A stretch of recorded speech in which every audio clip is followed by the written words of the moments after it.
所以呢，我们不需要太担心欧洲和中国的关系，他们最终还是会把经济利益放在首位。各位网友大家好，欢迎来到包明说。这期话题我们说一说乌克兰危机后中欧关系向何处去。乌克兰战争呢已经进入到了第2个月，虽然美国政府和宣传机器还在大力的鼓噪，但是我们已经能看到战争的结局，那就是俄罗斯取得最终的胜利。在哈尔科夫等地乌克兰军队虽然占据民房进行抵抗，但是在被俄军逐步的清剿。在这种情况下呢，欧洲陷入了极其尴尬的境地。欧洲一边严重的依赖俄罗斯提供的石油和天然气，一边追随美国制裁俄罗斯，甚至冻结俄罗斯的银行存款，禁止俄罗斯用美元或者是欧元进行交易。如今呢，俄罗斯胜利在望，欧洲该怎么面对这样的局势呢？更加值得我们关心的问题是中欧关系会走向何方。3月27号，南华早报刊登了丹麦的奥尔堡大学政治与社会系的教授李行的分析。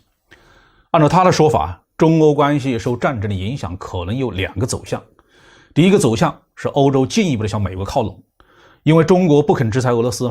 加上中国的崛起对西方价值观造成的冲击和挑战，因此欧洲会选择站到中国的对立面。第二个走向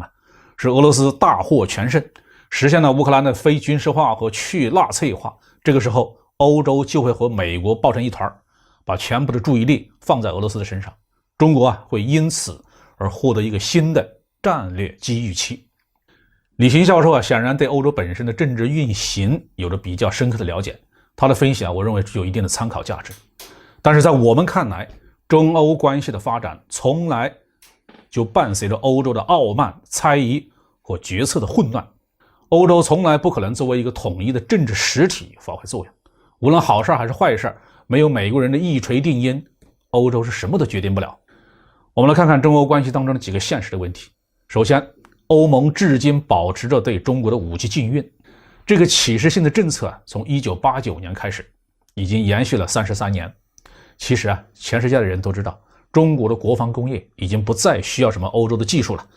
在无人机、导弹、信息化的装备领域，我们已经反超欧洲了。但是仅仅因为几个顽固的反共国家的走挠，欧盟还是没有取消这个启示中国的政策。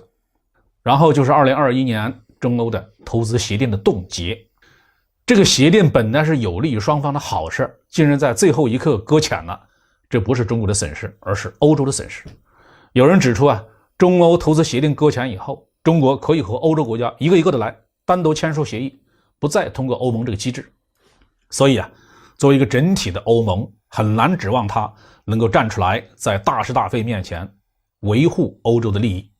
无论乌克兰战争的具体进程是什么，结局是什么，都无法改变欧盟的政治软弱性。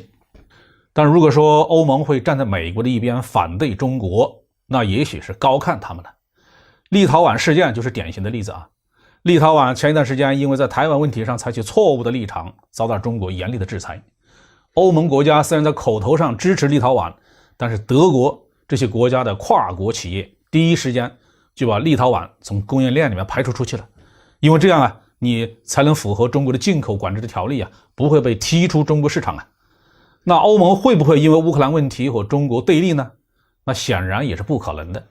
欧盟甚至不会与俄罗斯彻底的决裂。就在俄罗斯总统普京宣布购买石油天然气必须用卢布交易之后，西方7国政府宣布拒绝接受，但是又表示企业要是愿意用卢布和俄罗斯支付，那是他们自己的事儿。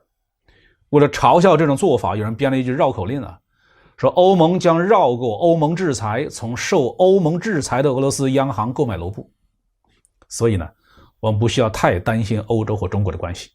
他们最终还是会把经济利益放在首位。好，这期话题就说到这里。